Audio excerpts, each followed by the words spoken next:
Welcome my fam bam.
Version, none. So berbere, it's very important, especially in an Ethiopian kitchen. Okay, then we talk about tomato paste. It's general, any tomato paste will do, just a little tomato paste. And then we have the butter, which is the Ethiopian butter. It flew in just for this purpose. So this is a special butter, also made in Ethiopia alone. Then we have some garlic from anywhere in the world. We have some crushed garlic here. Then I have lots and lots of onions. This is very important for my meal that I'm cooking, my Sega Wat, because if you don't have the onions, it will not come out with the flavor that it's supposed to do. During the process, I'll show you exactly how I do it, but we need onions, lots of onions, cut small and ready to use, lots of it. Now we're going to talk about the main thing, injera. People are saying injera nuts. What is injera? Okay, this is injera. It's a sour fermented pancake-like flat bread. It's like a slightly spongy texture, and it's traditional made of teff flour. Okay, in Ethiopia, Eritrea, and parts of Sudan, injera is a staple. Yes, it is. Injera is central to the dining process. You will see more of it later on as you continue to watch the video. It's like a bread or a rice for other areas, or like Jamaica dumplings, but injera, it's a staple for Ethiopians. So my fam bam, come along with me as I cook my version of Sega Wat. Remember, it's not the traditional version, it's Nat's version, okay? My sons love it, and my Ethiopian friends like it just the way I do it. So just come along with me. I'll show you exactly how I do it. So first I turn my stove on. Naturally, I turn my stove on. Then I'm going to add all these onions. This is important, okay? This is what is going to make the gravy, and this, it takes the longest process to do. So I'll keep the onions in, all onions in, and I'll just stir it. I'll cook this out for about 15 minutes or so, because the onions really has to sweat out and become really translucent. Right now it's purple pinkish. Ooh, beautiful color, but ain't gonna be like that when I'm done with this. It's gonna be delicious, I can tell you. While my onions are cooking, as you can see here, I just want to let you know, this channel won't be only about cooking Jamaican food. I live in the Middle East, okay? So I'll be going around the world. And as I said before, today we're in Ethiopia. Next week, you don't know where I'm gonna be, so you gotta come along. So what I did was I transferred my onions to my food processor, And I blend it just a little because I wanted to get this pasty consistency so that you don't taste the onions too much. You know, you don't bite into the onions. I like it when it's blended out. So that's what I'll do for just a few. So this is the consistency of the onions and the garlic when I blend them together in the food processor. So I'll just transfer them back to the pot.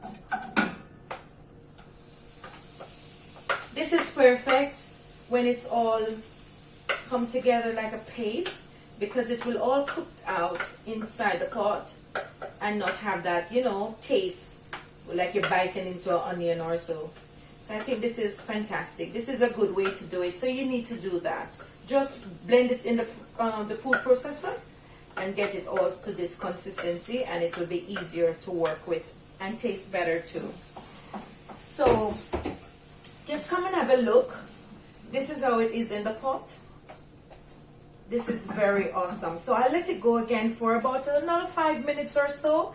Then I'll continue to add all the other ingredients, which I will show you. Okay? So far, this is how the onions look.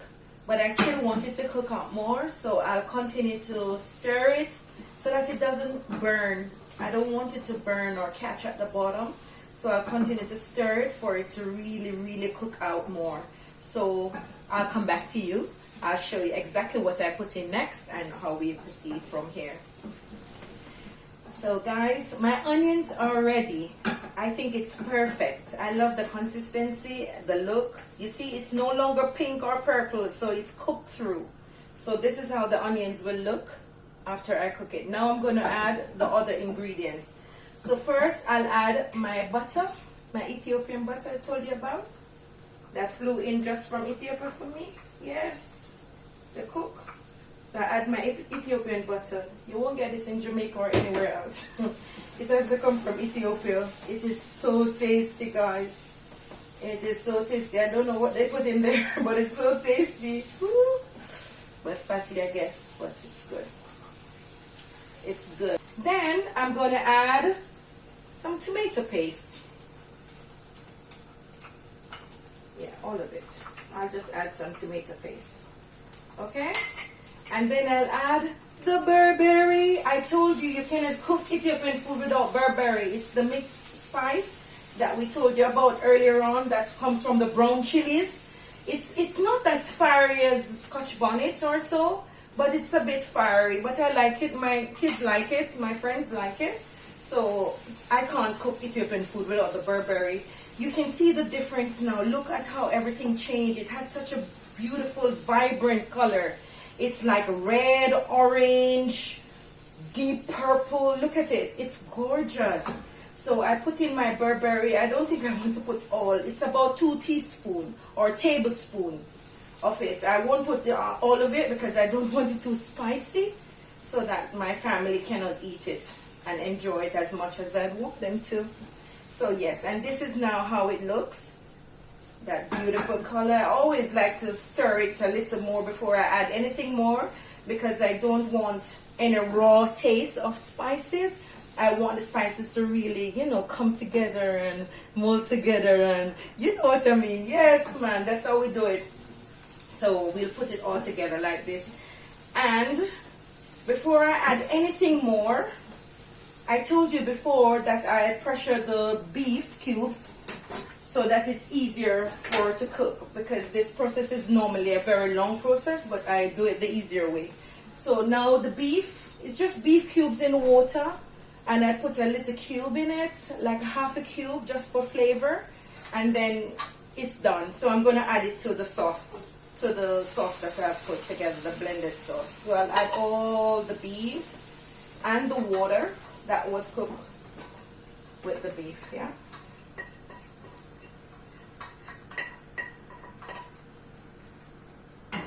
There we go. I'll turn my stove up a bit. You can see what's happening here. It does splash, guys, so please be careful. Maybe I should have put my apron on and not mess up my nice white dress with my pineapple on them. Talking about fashion and food. That's where I'm at, girl. Okay, so I'll put a little more garlic powder thingy on it. just for flavor, more flavor, always good. And some Maggi all-purpose, not too much. I don't want anything too salty here, so I just put a little Maggi.